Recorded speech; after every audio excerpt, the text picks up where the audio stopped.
The Opus, an exploration of legendary records and their ongoing legacy. Not just their history, but how this music continues to evolve. We're opening the vault on classic records upon re-release, delving into their inner workings and their lasting impact. Maybe you're a longtime fan and wants to go a little deeper. Maybe you're a first-time listener and you're curious to hear more. Either way, you're in the right place. Find us at Consequence of Sound or wherever you tune in to podcasts.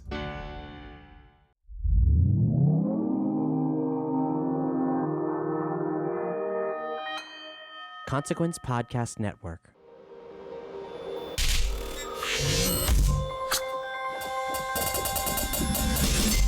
Hey, welcome to another edition of Kyle Meredith With. It's an audio interview series presented by WFPK Independent Louisville at WFPK.org, Consequence of Sound, and the Consequence Podcast Network. Wherever you're listening from today, I hope you hit the subscribe button so you can keep up with us. We put out interviews every Monday, Wednesday, and Friday, and would love to keep you up to date on every single one of those. Of course, you can subscribe at iTunes, Apple Podcasts, Spotify, YouTube, Acast, Podchaser, really anywhere that you're listening right now. Please do hit that subscribe button. I'm Kyle Meredith. Today, my guest is Panda Bear of the band Animal Collective. Noah's got a brand new record under the Panda Bear moniker called Buoys that's just come out.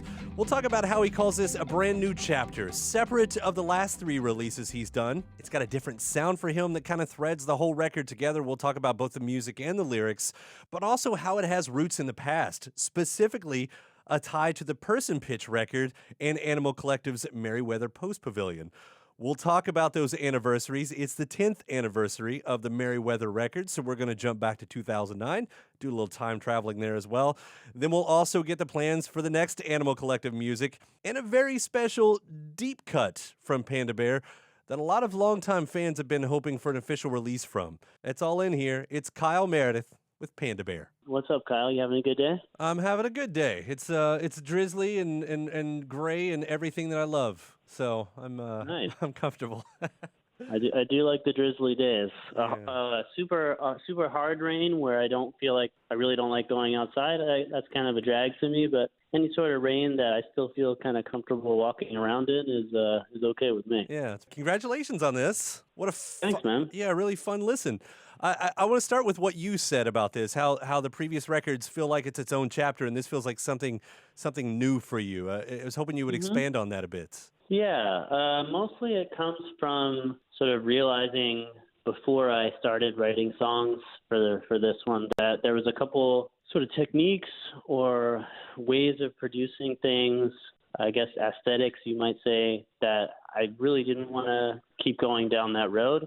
Or I guess I felt like there were certain things I'd kind of taken to the extreme to the point where there was kind of nowhere left to go with them. And so I knew that the new thing was going to be something different. I can't say I had like a really specific vision of what it was going to become, but I figured not kind of allowing myself to do this sort of suite of things that the new thing would inevitably be something kind of different and fresh, at least for me. And so what did that turn out to be? Because I know what I hear. Yeah. I mean, I knew I wanted to do like a singular vocal kind of thing. The vocal was a bit more like intimate, almost like private in a way, something kind of a bit more like vulnerable maybe sounding. Because one of the things that I feel like ties the previous 3 records is like the vocal production and sort of this way I had of doing a lot of vocal stacking and harmonies and stuff like that. And I'd kind of tried on Homies to make it work, but could never figure out a way of doing the voice that sounded kind of pleasing to me. So Rusty's first suggestion was like the auto-tune stuff, and that kind of became sort of like the basis upon which we sort of built the rest of the vocal production stuff, which eventually kind of became the sound of the vocals on the record. I know we hear some acoustics too, especially in Token. I'd heard you say a lot of these songs were written on the tour, and I thought, is that the connection here? Because any other time you hear about an artist writing a lot on tour, one of two things happen: is you get your road record or you get more of an acoustic, sounding thing. Well, I mean, it wasn't so much written on tour as much as it was like practicing the sung-tong stuff, because I hadn't really played guitar very much, so it kind of took me a while to kind of get my hands to do that again. I guess I got really weak hands, but so like just kind of like practicing the sung-tong songs and using the guitar, I kind of just got juiced to use that as like a device to write songs again, which is something I hadn't really done in a bunch of years, I guess. Yeah, it's such a cool sound of what you've done with it too. I mean, I love the way it plays out on that song, especially that song, I should say. And I want to bring up one more quote too, because I thought this one was a bit more on the fun side, because you said it feels like what you like about these songs is it feels like there's sections of the songs that are actually missing.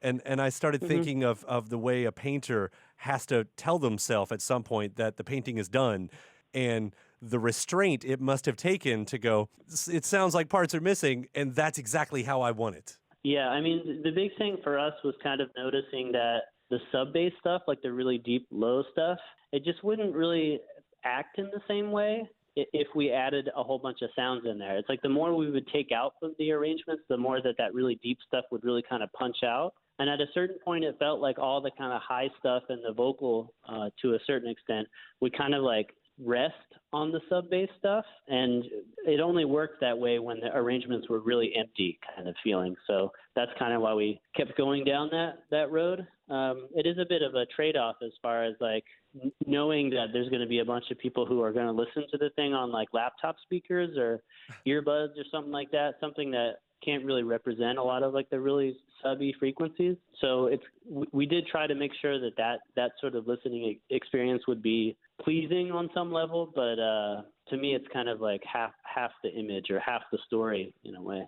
Well, speaking of story, as we talk about the thread that ties it all musically, what about lyrically? Did you find that was happening as well? And I want to hit on that on the single there as well, because I would like to hear about Token and everything. I mean, when we hear about slapping the jelly ass, that's going to be a line that we're going to use for a long time out of context, I'm sure, around here. So. Yeah, the lyrics are sort of or like the style of writing lyrics is kind of a reflection of what's going on in the music, as far as there isn't really like a narrative with the words. There isn't like a kind of linear sort of approach. It's more like patchworky or quilty or kind of collagey, I guess. Mm-hmm. But to be more specific about the Token song, that song's really about like kind of different kinds of love and loving, and how they can get sort of confused and mixed up sometimes. So I wanted to put in these sort of like hypersexual interjections here and there, sort of as like a reflection of the sexual impulse, I suppose, and how it can like show itself in kind of odd moments sometimes, in really like extreme sort of ways. So I hope that these phrases in the song would kind of act in that way. Working again with Rusty Santos, I mean, that should be brought up because, famously, you all worked together on Person Pitch back in 2007, which is now looked at as a landmark, monumental record. As you talk about this being a new chapter, is it interesting that it feels like, but there's still a thread to the past there? Yeah. I mean, besides Rusty, there's like a bunch of parallels, not only to Song Tongs for me, but a lot to the Person Pitch record that I did. I mean, there's like the Rusty connection, but there's also sort of like a watery sort of theme that I feel like kind of goes with a lot of the Person Pitch stuff. There's Liz's crying on the Inner Monologue song, which reminded me of the Bros song on Person Pitch, which has a lot of like crying figures in it. And of course, like the guitar, the acoustic guitar sort of ties it to Song Tongs. And it's the same like tuning on the guitar as Song Tongs. So there's a bunch of links to kind of older stuff, which I thought was kind of cool. And especially as it comes around to these anniversaries. I mean, what nice way for that all to line up. And I hope you don't mind, I would like to jump back to the big one that just happened with the 10th anniversary of Merriweather Post Pavilion as well, because... Sure, sure. As we look back and the way history has tied it all together, Person Pitch seems like it was so connected with how Merriweather also came to be, the way it is. And now that sort of makes that album as well, in a way, intertwined with this new and, as it all kind of, as you're talking about, swirls around each other. When you look back on that 10 years ago, what stands out for you now? I mean, for Merriweather, it's really like the kind of what was going on for me personally and sort of what was happening on a personal level in the band. And the sort of times that we had making that thing that kind of stick out to me or that resonate with me more than actually the music or the songs, which is maybe kind of a weird thing to say, but there was just very few like hurdles. There was very little adversity making that one. So I just, whenever I hear those songs or think about that record, I'm kind of reminded more of like the times rather than the music. Did it feel like the leap that it's now been painted out to be when you all did it? I mean, similar to this one, it did feel like a different thing for us, but that was kind of, or I guess I could say that continues to be kind of the modus operandi in a way with the group. I feel like just as creative people, we're sort of most attracted to the unknown or like something that's not within our grasp. I think we kind of get excited about kind of pushing ourselves into spaces that feel kind of uncomfortable. Sometimes that might mean that the results are kind of odd or maybe aren't immediately successful, but I'm okay with that. It kind of makes me feel like the ball continues to roll, which is something I'm happy about. It's also interesting to look back, to see what influenced your all sound at the time, but really to see what was influenced in turn. I mean, it's talked about the game changer, not just in its own genre, not just in indie music, but even as we hear like alternative R&B these days. Like when I hear that, it feels like there is a very thick line that connects back to what you all were doing that day. And yeah, I mean, it's certainly flattering to hear, but at the same time, like I know there's been times where we might have made something and somebody would say, oh, you were obviously inspired by this thing. And it turns out like we weren't, or at least we weren't conscious of it. So I don't like to assume that even if something kind of sounds like something that we might have done, that it serves as some kind of influence. But at least when people, will tell me literally that, something that we did in the past has inspired them in some way, it's definitely very, very gratifying, very flattering for sure. And the amount you all had been working at that point, for something like that to come out of, because I think under the Animal Collective, timeline, there is an album like every year for 8 or 9 years. Did success slow that at all? Did success kind of, pull you guys back from working that, that aggressively? I feel like it pulled us more into like a cycle of kind of doing things the same way, not like making the same music, but it seemed like for a while there it was always the same 3 or 4 of us on every record, where I feel like sort of the initial idea of the group was that there'd be kind of all this different stuff happening all the time, as far as like each of us kind of making our own stuff and then different formations of us making stuff together. And I actually feel like we've kind of come full circle back to that. Like it seems like these days there's a lot more sort of splintering off of various projects, and I'm encouraged by that. I like that kind of style. In fact, I mean, if I have it right, Tangerine Reef last year was the first Animal Collective full length for you not to be on, right? That's right. Yeah. So I'm excited by the newness of stuff like that.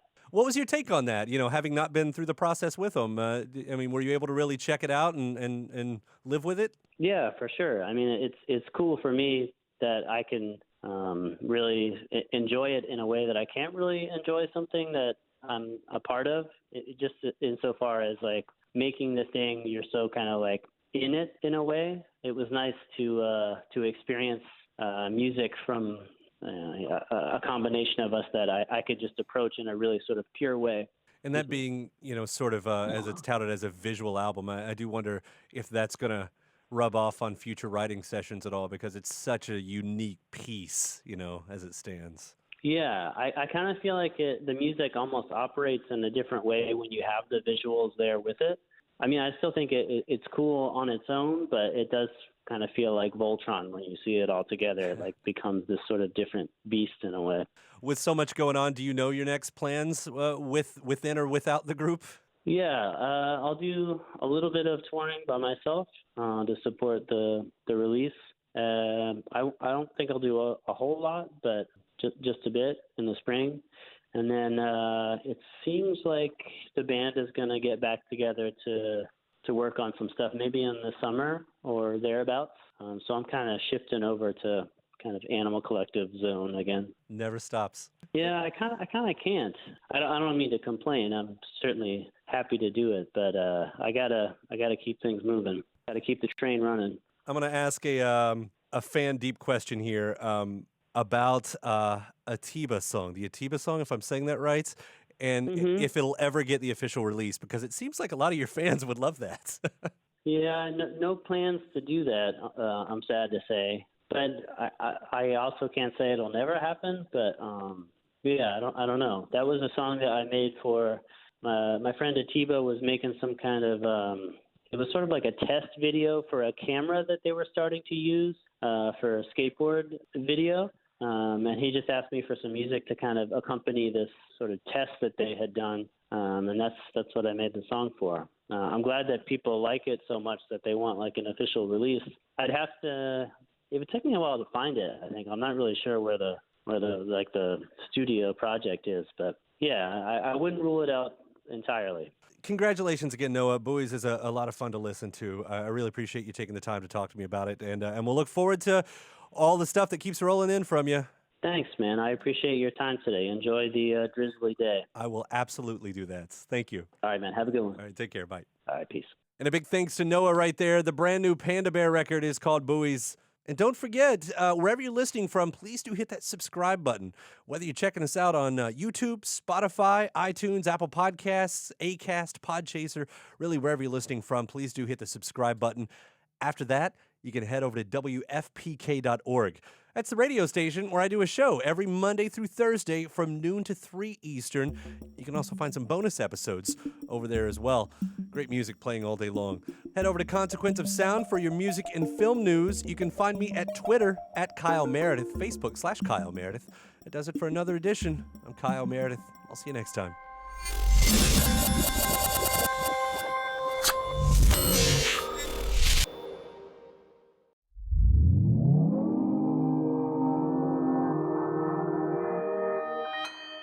Consequence Podcast Network.